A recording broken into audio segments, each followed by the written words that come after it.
Welcome everyone to my third LinkedIn Live Lunch and Learn session focused on HR and people analytics topics. I'm very glad to be with you today. I hope that George can join us soon. But meanwhile, we will go during this lunchtime here in Europe, the perfect moment to take a break, deep dive into the conversation that shape the future of work. So I'm very excited to discuss today with you about the purpose-driven leadership and deep dive into this week major HR news.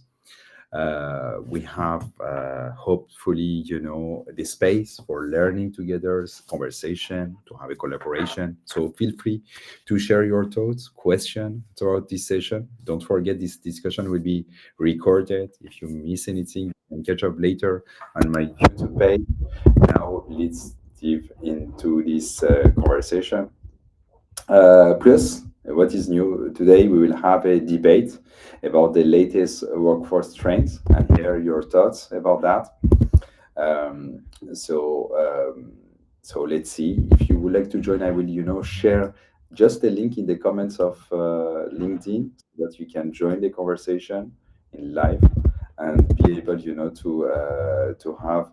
Uh, so, uh, I will put in the chat so that you can join in live and ask question if you would like.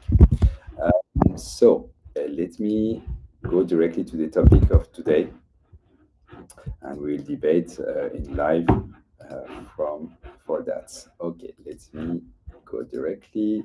I guess George is joining us as well. Good, Ah, very good. sorry about that. I had trouble accessing it No again. worries, George. How are you? Not too bad. Can you give me just 2 minutes? I will be Sure, back in just sure, 2 minutes. sure, sure, sure, sure. Okay, let me. So, meanwhile, everyone, I will share the slides of today. We will go during the topics of today. Very good.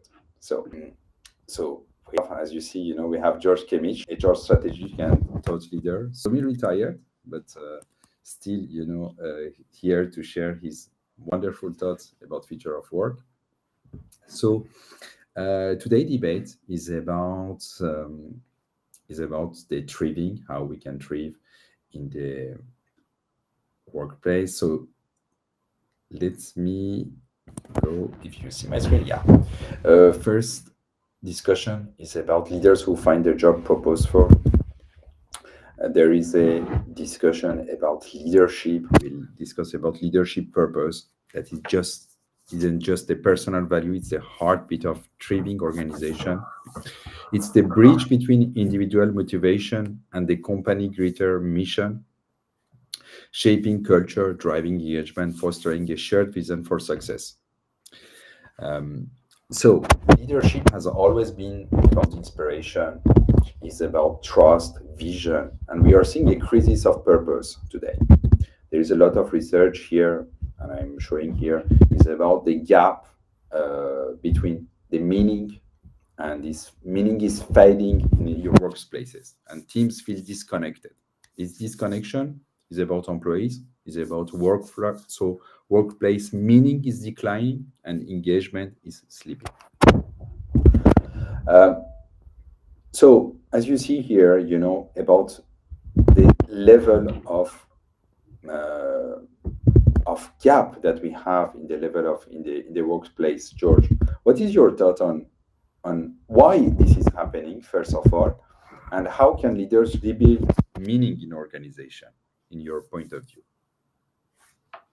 Well, I'm just looking at the figures you've got up there, and it seems that C-level and senior level appear, or at least senior level appear to be higher than the others. I think a lot of this comes down to succession planning, and perhaps when we look at succession planning, we look at what's actually on offer from the role of the job. Then, first thing is, does the role actually, or do the C-level people and mid-level people feel that the role actually fulfills what they expected it to fulfill. So perhaps that's part of it. I think also succession planning, people tend to look at people's skills and they don't tend to look at their potential. So, Exa- people need to look at potential, especially if they're looking to grow the organization and grow the individual. And if that's not happening, then yes, you will end up with people saying, do you know what? I don't find my job purposeful because, you're not using me to my full extent.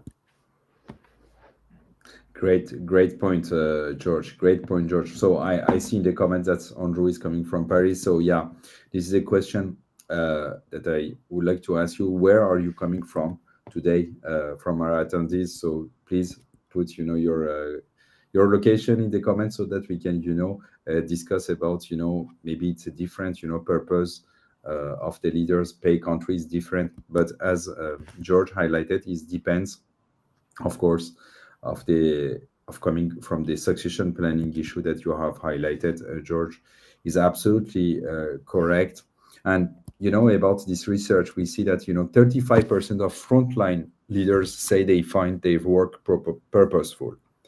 And is what is so the situation of today, and also what was comparison with the past. And what is interesting, the evolution is that still is dropping. This percentage is dropping. Mid-level and senior readers. So as you see, there is slightly better, I can say. They are in the middle of this graph, but still dropping. High potential employees are 5 times more likely to leave if they lack purpose in their roles. That's very important. If they lack the purpose, if the organization needs to based upon these findings, would like to keep them, they need to find the purpose for them. Trust is fading. What about trust, George? About trust, is it linked to trust, this purposeful or not? What do you think about that? Well, I was just giving it some thought then with what you were saying. And when you look at, the job being purposeful, then obviously the work has to be defined in a way that, you know, people feel that they're actually achieving something, not just for themselves, but also for the organization. But obviously, people want to progress their careers as well. And if they're not getting the development and they're not being given the autonomy to make decisions, then, that is also going to have an effect on how people perceive their actual purpose in the organization. And of course, it will have an effect on engagement as well. Wonderful, wonderful, George. Absolutely, absolutely. Do you have any person in the attendance any thoughts about that? About trust, vision, why we see this crisis of purpose? I can say, if anyone would like to join, I put in the chat the link to join us, to discuss. So I'm looking at the comments as well. Leadership crisis. So it's very important, as you said, and I would like to discuss, George, about the impact of most of this drop of purpose at work, this sharp decline.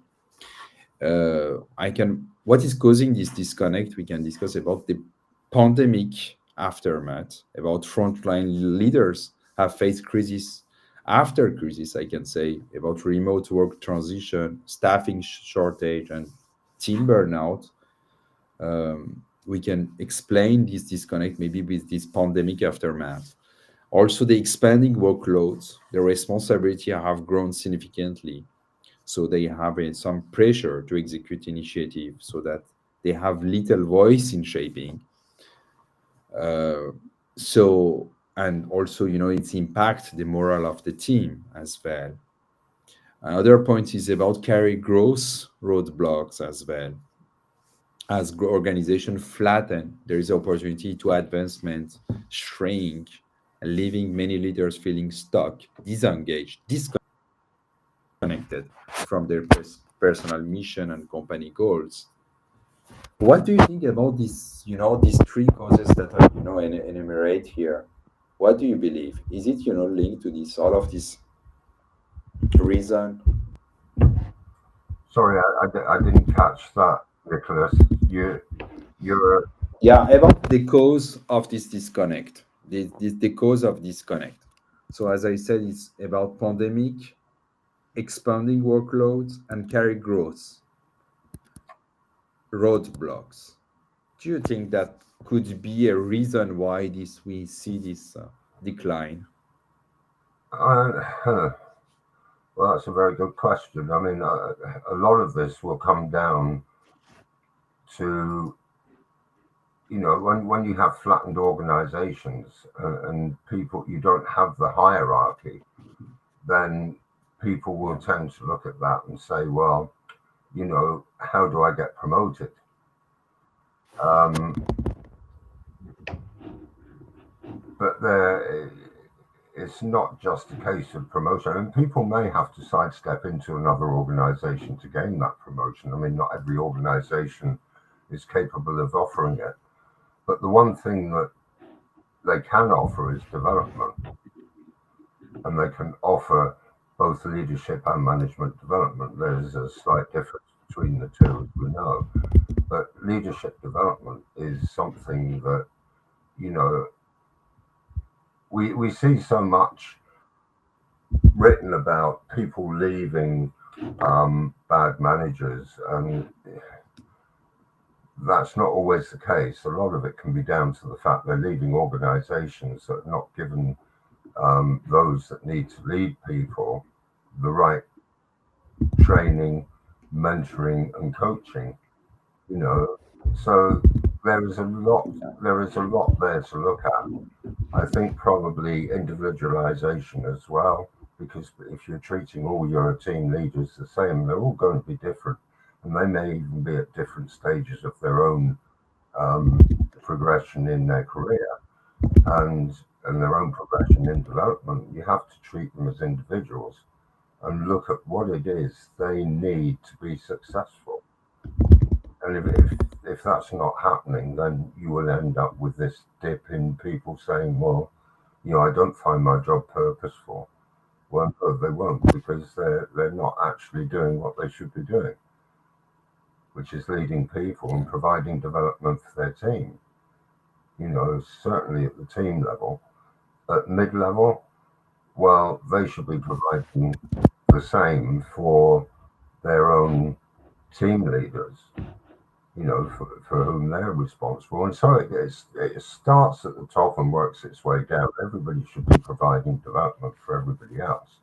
And the people at the top should have had much of their development in the succession planning, but also they should be looking to see how they can develop themselves as well.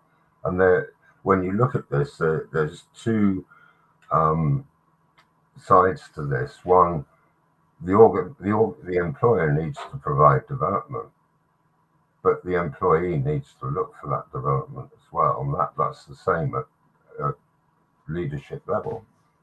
They need to look for that development. They need to look for the opportunities, and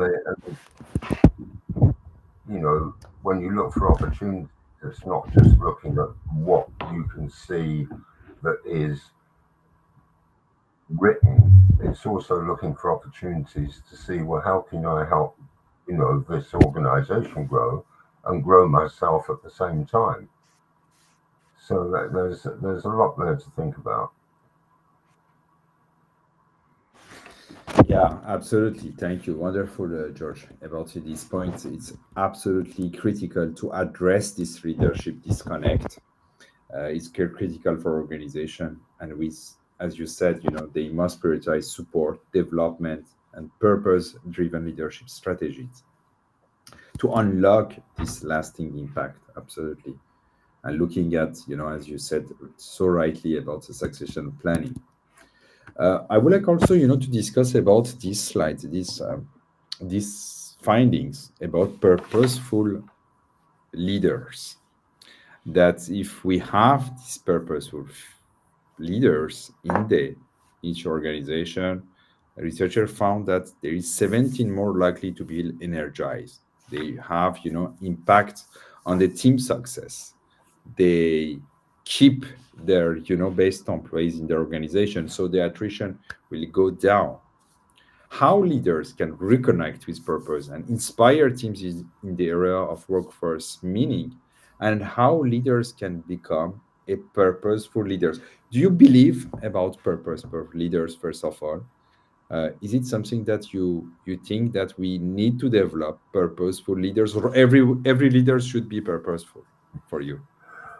Uh, I'm going to come back and tell you a little story because um, the last employer that I had, there were just two of us working in the office, and we had it was quite stressful, the work itself. Um, we had timelines that we had to work to, but we also had, you know, the actual work was quite intricate as well. The one thing that I did find that I got out of it was watching the person that was working with me was on a lower grade than myself. And the one Yeah, thing that energized me was seeing that person actually get promoted, and it was really developing them and giving them the autonomy to be able to come up with suggestions and how things should work. And I have to say, most of them got promoted, and some of them got promoted to grades above me. And, I think that's absolutely great. So I felt as though I was fulfilling a purpose by developing other people. And I think when we look at leadership, um, that's really what it's all about. It's about developing other people and carrying other people with you. If you want people to accept change, you've got to get people to own that change. And again, that will also come down to capability and development and how leaders actually provide that to people. So, purpose, if you're looking for something that is going to be purposeful, then develop your people, watch your people grow, develop. and Yeah, you I mean growing. I get a kick out of that. I get a kick out of seeing people promoted, and if they get promoted on grades above me, that's an even bigger bonus because it means I've really done the job. Yeah, So yeah, yeah. but I think everybody's going to be different in what they see in leadership. Exactly. George, there is a relevant point that you pointed out about, growing, promotion, etc. But as research, some research are highlighted, organization cannot promote everyone, There is some way, to give employees other way to feel purposeful, right? So how would you like, because yeah, every leaders needs to be purposeful, as you said, to take care of their employees in order, to grow. Growing is very important, as you mentioned. Very, but there is sometimes, leaders can, not promote everyone, cannot promote everyone. What is, the replacement, you know uh, way for leaders, to give engagement, to keep the engagement of their team, but not by promotion? What other ways you think that, leaders can give to, or, feel, keep the engagement high? Because as we see, a lot of research is showing that, engagement cannot be always at the top for each employee during the life cycle, employee life cycle. It shouldn't be always, top. That's the goal, right? But we we cannot keep, always, an employee at the top level of engagement. What is the mechanism? What kind of, in your career that you have had experience, how we can keep, engagement at the top? I think the answer to that is going to be development, because I'm a firm believer that whilst people can be developed and they see Yeah, themselves being developed, then they will stay and they will be engaged. Once they get to a point whereby they feel they're not going to gain any further development, then they will leave and they will go, and they will look for development elsewhere. It doesn't necessarily mean they're going to go and look for promotion elsewhere, but they may look for the development that you can't provide for whatever reason. So, you know, development plays a big part in um, whether or not people are engaged, whether or not people are retained, and that's the same at leadership level as it is when you're talking about team members, at a lower grade. So, you know, it, a lot of this comes down to what you can offer, and it's not necessarily down to salary, and it's not necessarily down to the perks. A lot of it will be down to how can I develop my career? What do I need to do to develop my career? Can you, as an employer, offer me the development that I require and that I perceive necessary to further my career? And once you get to the point whereby you say, well, I think I've now reached a position whereby I'm not going to get any more development with this employer, then they're going to look to move elsewhere.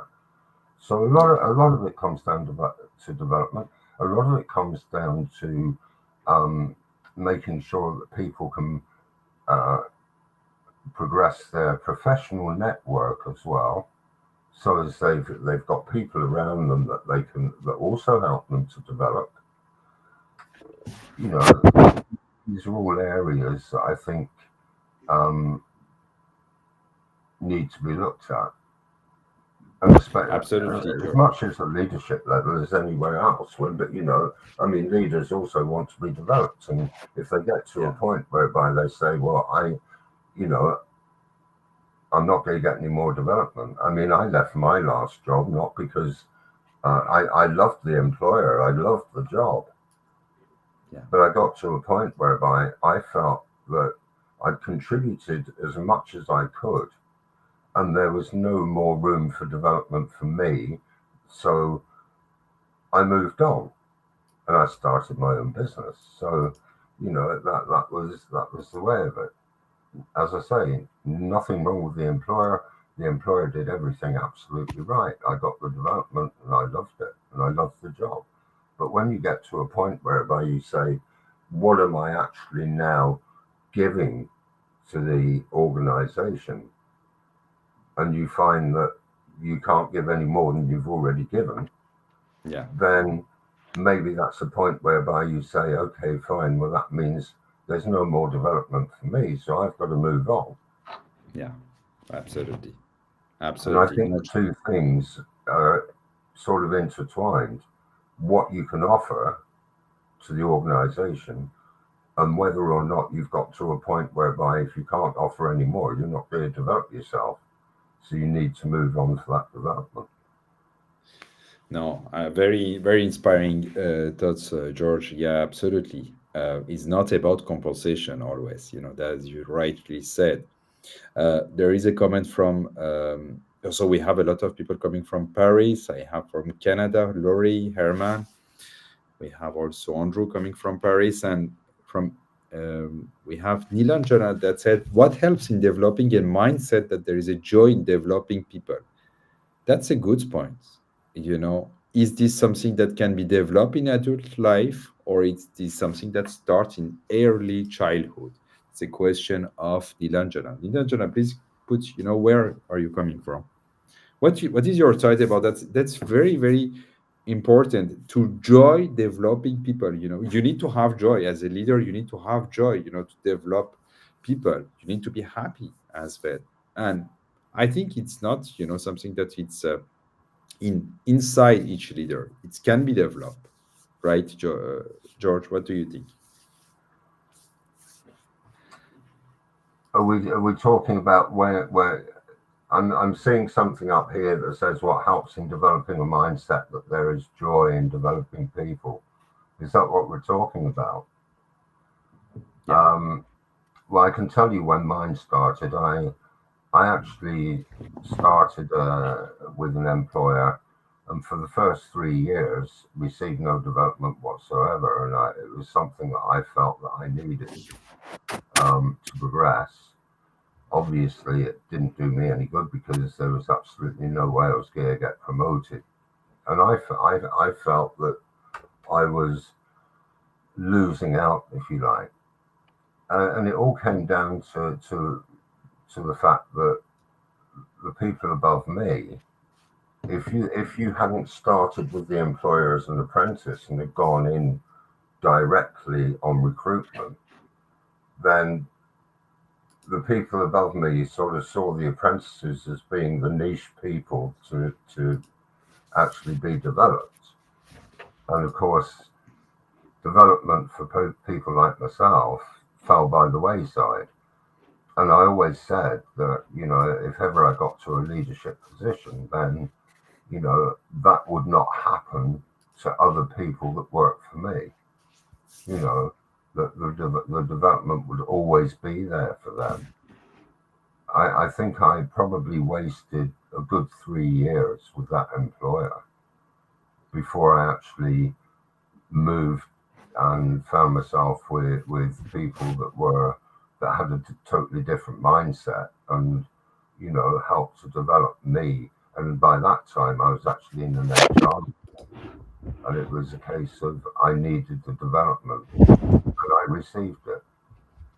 So I sort of went from a point whereby I felt as though I was just, I don't know, treading water, if you like, but not Yeah. getting the development to actually move me forward, to actually moving into a space whereby people were willing to develop me.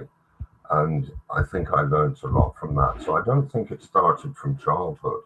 I think it started from my first um, experience in employment and the way that I was treated, and Yeah. felt that, there was no way I was going to treat people like that when I got to be a leader, if I got to be a leader. And I think that's why I tend to look at it and sort of say, I get a kick out of watching people get promoted. I get a kick out of watching people being developed, you know, Yeah. and yeah, I mean, I would hope that the people that have worked for me have actually um, found it useful. Yeah. Yeah. I'm sure they have. Absolutely. Yeah, absolutely. No, great, great, great points, George. Thank you so much. I would like, to discuss also about empathy, empathic leaders, because it's also important, to have empathic leaders. The research that I, shared recently shows that, leadership effectiveness and employee engagement link to empathy and drive. This is something that leaders who balance both empathy have the highest level of effectiveness and employee engagement. And this data shows that low empathy and low drive result in poor leadership effectiveness. In another part, low empathy and high drive boost effectiveness, but engagement drops, suggesting that drive alone isn't enough. The other part is high empathy and high drive leads to exceptional effectiveness, 91%, 91%, and strong engagement as well, 71%, proving that leaders who inspire with both heart and action create the most impactful workplaces. And one question can be, how can leaders cultivate both empathy and drive to maximize their effectiveness and employee engagement? And this is I think, their role of empathetic leadership.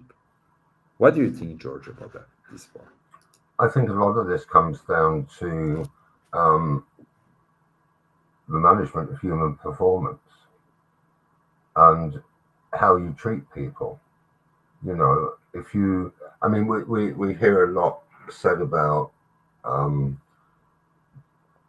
people when they have their appraisal, Yeah. and I've seen it where people have been appraised, but there's been this tendency for the manager to actually look across at other people and sort of say, well, you know, you're not meeting the same standard as that other person.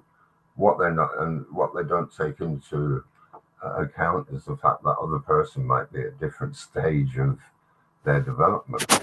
You know, so you've got to.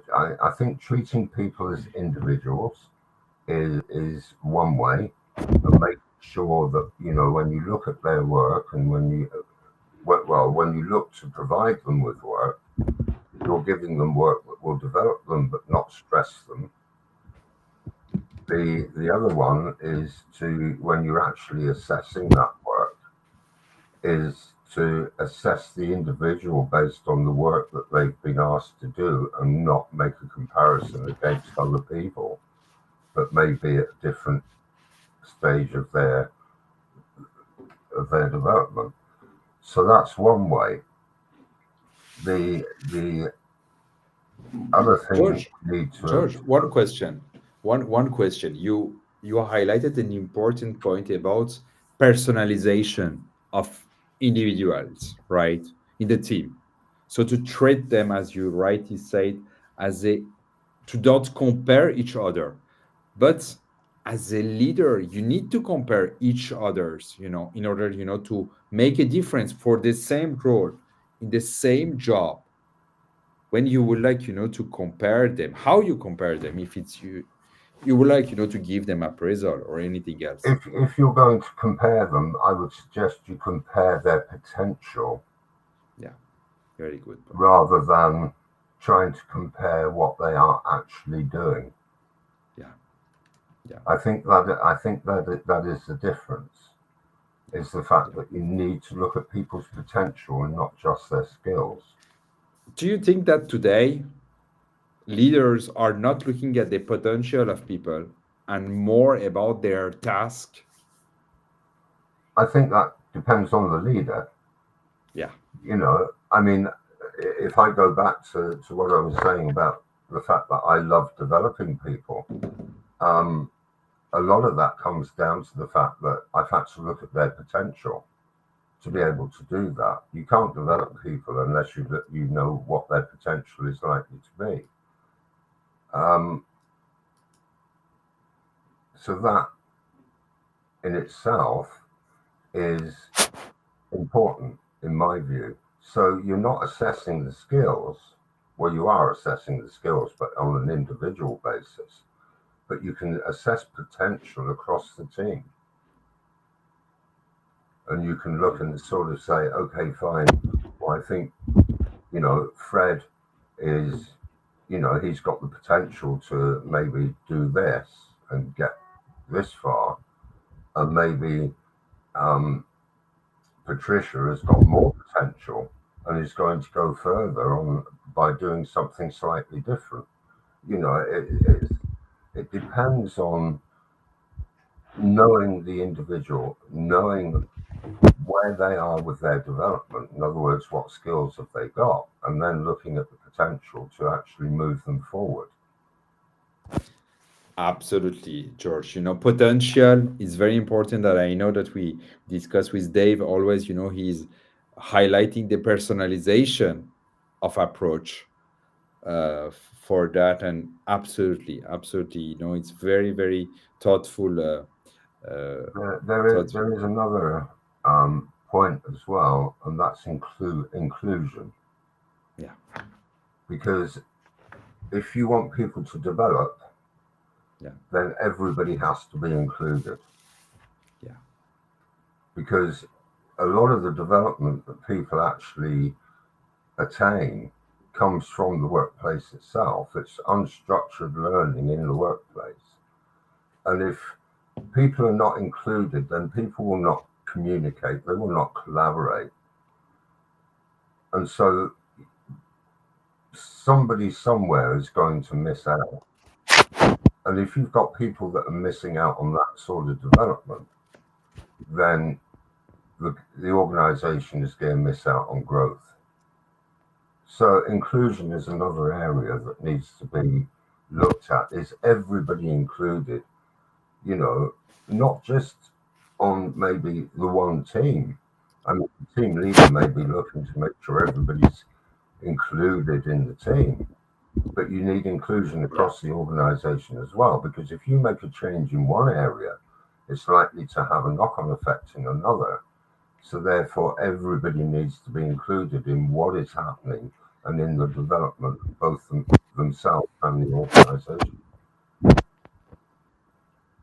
Wonderful, wonderful. Inclusion, as you highlighted, very critical, as you said so rightly, to have develop empathy that we have discussed for leadership engagement, and also to have, as you said, personalization approach and development for your teams member. We have some question regarding this disengagement from Herman. In times of disengagement, how can leaders shift from trying to be inspiring at all cost to leading through alignment? And practically speaking, how do you anchor vision in reality, listen before acting, and make clear vision in reality, listen before acting, and make clear decision when everything feels uncertain? Well, there's one piece in there that I've picked out, and that's listen before acting. You Yeah, know, if you want people to become engaged, then yeah, you have to give them an opportunity to um, provide ideas, take part in discussions. You know, okay, we want to take the organisation forward. There are teams that will need to step up to the mark to do this. But how many leaders actually go to their team members and say, okay, this is what we've got to achieve? Have any of you come across this before? Has anybody got any ideas? So as they have an input, if people have an input, they will have an input to change. If they have an input to change, they will become engaged. If they have no input, they don't have the, involvement them, right? yeah, Involve them in the decision making. Very great point, I think George. involvement is the key to that. Very good, very good. Thank you, George. I hope that Herman, you get your answer. If you have any question, please drop your question in the chat so that we can answer you. Or if you would like also to be part of the discussion, activate your camera. I know that's not so easy for you to this is something new. You can debate with us. uh, you are welcome to chat with us, and I put the link here in the chat. If you would like to be part of this discussion, feel free to be to click on that and be with us. Um, so let's discuss. This topic is well, we have discussed a lot about how to have a purposeful leadership, etc. George, for something that is new that I added this week, is about discussion about HR news that we saw in LinkedIn, in a lot of news. That would be interesting, to look at some of them, not all of them, of course, but some of them, in order, to debate with each other, to share. And also, I'm waiting for the to attendees, to share their thoughts as well about the news. Maybe some of them you agree, some of them you disagree. So that's the part of this 30 minutes, that is 20 minutes, but we have with each other in order to discuss about HR news. uh, I know that 20th of May, a lot of message I saw in LinkedIn about International HR Day. It was 28th of May. I hope that you have honoring this International HR Day. It has been a big week in HR. So it was a recognition for the key event which took place. So George, what HR trends got your attention most this week? And did you celebrate, first of all, this International HR Day or not in your way? Um, yeah, I think I did. I'm just about to start work on it's a short-term contract um, for an HR consultancy, actually based in the UAE. But you know, sort of looking across at the work I'm going to be doing there, sort of took me away from. I don't think I even realised it was International HR Day because I was focusing on other things, you Yeah, know. But I noticed one thing here that says humanify AI, and I read. I can't remember who did the research, but I read a piece of research yesterday whereby a company had found that people were actually um, putting things on chat AI that the organization felt shouldn't be on there. This wasn't personal stuff. This was um, actual data that belonged to the organization. They were finding it on chat AI. So they actually yeah, stopped people from using chat AI full stop. So, within the company. So perhaps when we look at HR and we look at what's going to happen over the next sort of 12 to 18 months, perhaps we need to look at AI and to see how we can plan for AI in a way that ensures that it's being used in the right way, it's being used in the right yeah, context, but also that there is some sort of security for both the organization and the individual in its use. yeah.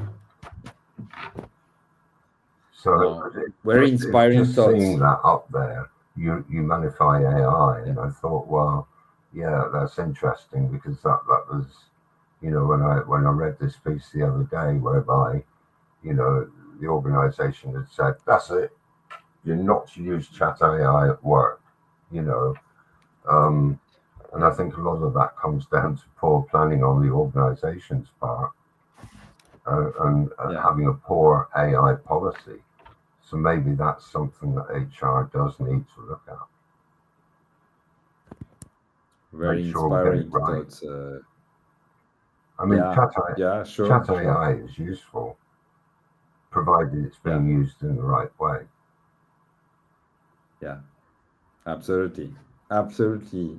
It's chat GPT, the same copilot. We have a lot of, tools, AI tools, I can say that they can, help. And it's coming to our, Mm. area of daily work as well. So that's a good thoughts about this International HR Day. So I'm looking for the people in attendance. How did you celebrate this International HR Day? And as George said, do you think that AI will is coming to our area a lot of more and more? So looking forward to see your thoughts on that about HR International HR Day. And HR is not just about policies now, not about people and culture. It's about creating workplace, creating inclusion, creating a driving innovation with AI. Today is that HR professionals shape the future of works, and it's powerful. There is a powerful ways with AI uh, until we use AI in the right way. George, I would like to go to another topic. Today there is some news about one company that merged its tech and HR departments, and they put one person leading that. So it brings together two domains that fundamentally that not aligned, we can say, but more and more with AI, you can, discuss about AI that is, overlapping each other. HR will never, in the past, will never fully grasp the IT function, I can say, and IT will never fully appreciate the process and values of HR brings. So merging these two fundamental, domain that is not, separate in terms of process, in terms of mindset, etc. First of all, what do you think? Is it relevant? Maybe it's relevant for this company, but there was also can be a broader context for merging these two departments is about reduction in the workforce as well. Because this move can should appears to be driven by a desire to optimize headcounts through increased reliance on technology. Uh, Sometimes for some companies it will be relevant, like this one. But what do you think? And what do you think about this approach? And do you believe that this approach will create meaningful value for customers? Because in the end, is about impact for the customers, impact for employees. What do you think about your thought? I'm really, looking forward to see your thoughts about this merging, because there is a um, lot of thoughts about that's a good idea. Some of the people thinks that's not a good idea. Some of people thinks that it's because of this, reduction of the workforce. What do you think about that? Hmm. Openly, we are between us. And I you think as well. I Is think a a question I would ask here is, you know, are we thinking that AI is going to make decisions for us? You know, I noticed that Moderna did it because they were rethinking how it does workforce planning. And when you look at workforce planning, yes, AI is very useful for the simple reason that, you're looking at not just the workforce, but you're also looking at how the workforce will use the AI that's available to the organization. And yeah, therefore, the planning around that makes sense to involve tech teams as well as HR, because obviously they're going to have to put the communication links in place to yeah, ensure that everybody is able to see what's going on, and understand what other people do. One of the problems that I've found, um, when I've gone in to look at other organisations, is the fact that more often than not, their people do not understand the value chain. They don't understand how their work has an impact on other people's work, yeah, and how, if they get it right, how that adds value. yeah, And I think that's a shame. And I think if we're looking at um, AI and utilizing AI across the organization, then we have mm, to get that right as well. We have to make sure that that is taking account of what is required for each department to do its job. So perhaps looking at um, tech and HR together isn't such an odd thing to do. yeah, Because if you want to ensure that the AI is going to provide the value that it can yeah, provide, it has to involve people as well. So you have to involve people, you have to involve their work, you have to involve, and look right across the organization at what everybody does, how the organization works, how it might Yeah. work better, by the way Yeah. in which both AI and people are utilized. Because I think we're going to see a change in how people work as AI progresses. So we will see a change in the way people work. I mean, if I was to look at, I mean, I started out life as an apprentice engineer for a company Yeah. that actually produced commercial vehicles. Um, the company I started with was actually taken over by Chrysler, so it gives you an idea. I mean, we ended up Yeah. making Hummer and Dodge commercials. Now, when I look at the things that I used to do as an engineer there, whereby I would set up machinery like lathes and millers and that sort of thing, and I was Yeah. basically the skilled person because I was setting up the machines. The person operating the machine was Yeah. classed as being semi-skilled. When I walk into a workshop now, we have Yeah. computerized lathes, we have computerized milling machines, Yeah. but you don't Yeah. see people setting them up and then somebody else operating them. You see one person doing both. They are setting up the machine on the computer. They're Yeah. actually setting it up on the computer, and they Yeah. are then operating and monitoring what the machine is doing. So Yeah. you've gone from having two people Yeah. to having one. Yeah. So it just shows you how things change when you start looking at the use of AI. Now, I'm not saying that it's going to reduce workforce drastically. What I'm saying Yeah. is it will change the way in which we work.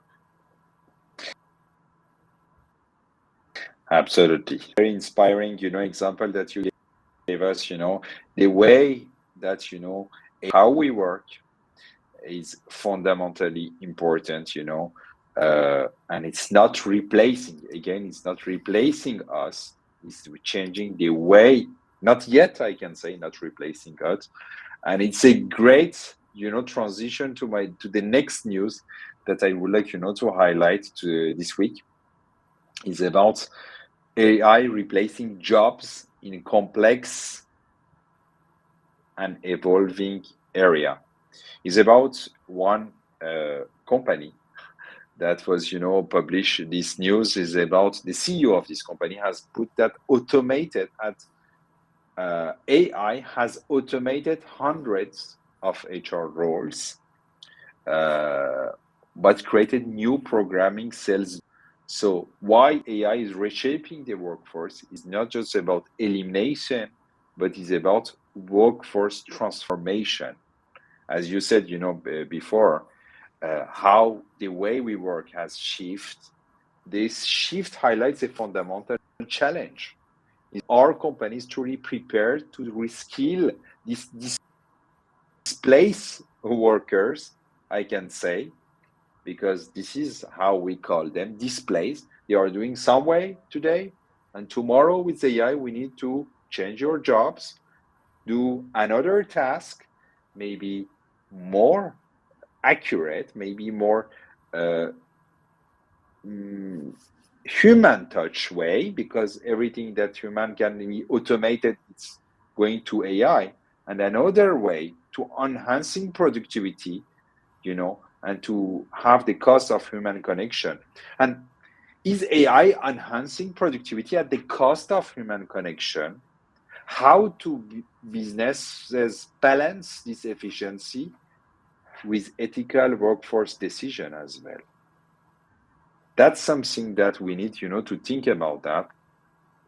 And again, this debate is not just about technology, but is about how organization they shape the future of work, I guess. What do you think about that?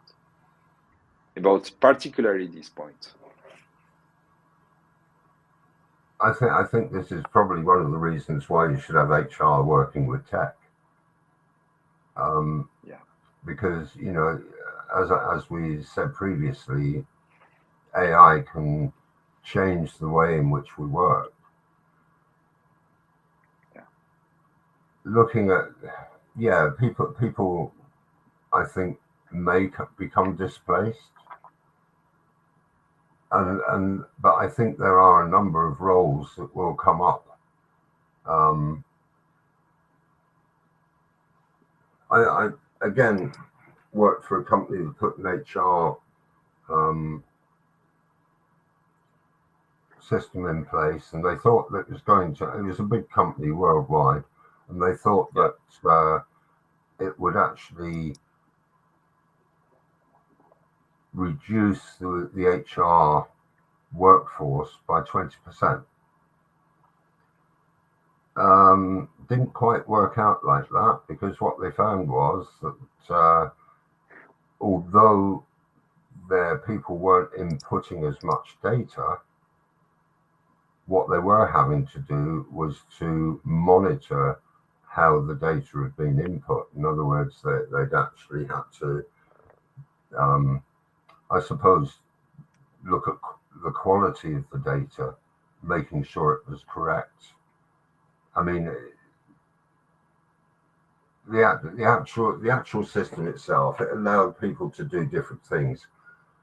Employees, for instance, could put their holiday on there, which had to be authorized Yeah. by their team leader. They could also put things like travel expenses on there if they were traveling between, we're say traveling from the UK to America, and they would, their accommodation would be paid, their main travel would be paid, but there might be travel in between that, maybe from the hotel to where they were working, and they would keep the receipts and then put that on the system. But it meant that somebody had to go in on the system to make sure that everything that was being put in input was actually correct. So it changed the work rather than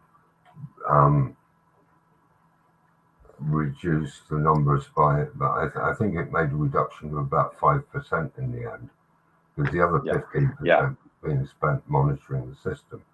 So it's not replacing employees. Reskilling displaced workers, I think, yes, that has to be, certainly, it's important. It's important that you, first of all, look to see if you can retain the majority of the people that you had by reskilling them and employing them in a different way. Because they actually they understand the culture of the organization, they understand the organization itself. But what it does say to workers within that organization is, just because AI is coming in, we're not writing you off.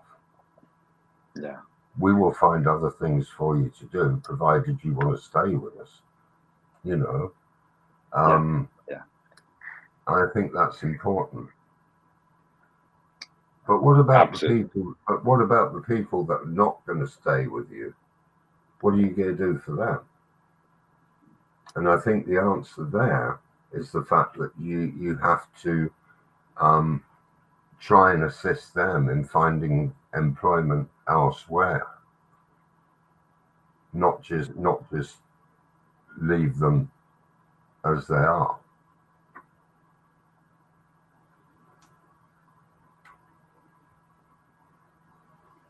I think you have to then look at how you can help them to move on. And that again says something to the people that are left behind, in that you're not writing people off. AI, you're bringing AI in, but you're not writing people off. Either people will be reskilled and remain with the company doing something different, or they will be assisted when they move on to look for alternative employment. And I think Yeah, that's important. It's the way in which people perceive the company will look at, how they actually look after their people, whether they stay or whether they go. Wonderful, wonderful, George. It's absolutely wonderful thoughts about the future of AI replacement. That we have discussed this way of AI. What a discussion we had, George, today. We explored a powerful, purpose-driven leadership, the importance of engagement, trust, vision, motivation, as you highlighted, engagement about development of employees that we have discussed, replacement um, of of coming of replacement and reskilling, upskilling with AI that we have discussed. And the future of work belongs to those that we balance empathy with drive, inspire others. Thank you, George, for Just this. before we go, Yes, Nicholas, just leave yeah, um, one thing when we look at AI, and that yeah, is that I think certainly when we're looking at data produced by AI, we're going to find that as AI, well, I think we're already finding it, as AI comes in, so we will find ourselves with an immense amount of data to actually mhm, put into context. And I think we will find that a lot of companies will start looking at data analysts, people that can yeah, actually look at the data, put it into context, decide who needs it, who where it's going to actually add value, and yeah. look at the way in which it's actually stored as well for future use. So I think there's a lot of jobs that are going to come out of AI that um, Yeah. perhaps aren't there at the moment. No, absolutely, George. Absolutely. We will have an opportunity to discuss about this topic again, I guess, about AI in the future. The lunch and learn session because it's a passionate, topics. A huge thank you, George, for your sharing your incredible, thoughts today. Of course, a massive thank you for those that who join or will, listen again this conversation. I you know encourage you to look at listen to these ideas. Thank you for joining. Let's continue this conversation in the comments. Stay connected, stay inspired, but what we have discussed, keep leading with purpose. I can say that's for all the leaders. It's a great advice, George. Keep leading with purpose. uh, Lunch and Learn will come back every Friday at 12:30 CST time with fresh topics, brilliant guests as well with us. If you would like to join again, feel free, to join us with the link. If today's conversation sparks curiosity, I encourage you to explore about AI, HR, leadership, etc. Please, share, reshare your comment, etc. I will, reshare your comments. Don't forget your access is recording so you can revisit your insight if you missed it. See you next time. Another engaging conversation. George, one takeaway you would like to say Yeah, to well, our first of all, attendees? I'd like to thank you very much for inviting me again. And also, thanks to the people that actually um, raised the questions as well, because, you know, I learn as much from talking about this and hearing what other Yeah, people think about it. You know, there's always uh, so much to learn, and yeah, yeah, I'm still learning, and I think I'll be learning till the day I die. So, it's exactly. great to get other people's views. Absolutely, absolutely. We are looking forward to see their comments, to see what they think. It's I'm learning as you said, me as well. I'm learning every day. Every comments I'm learning because I see that there is so knowledgeable people in the chat, in the LinkedIn. So they are sharing, incredible discussion. So yeah. So thank you, George, for today's session. I hope that you will join next week as well I for hope us. so. I hope so. We'll back next Friday, lunchtime in Europe, with another incredible discussion. See you there. Thank you, George. Have a happy weekend as And well you. for you. And I hope everybody Thank you so listening much. in has a real good weekend as well. Exactly. Have a good weekend, all. Thank you. And if you are late, I see some people are late now. You can, look at the recording inside. Have a great weekend. Take care. See you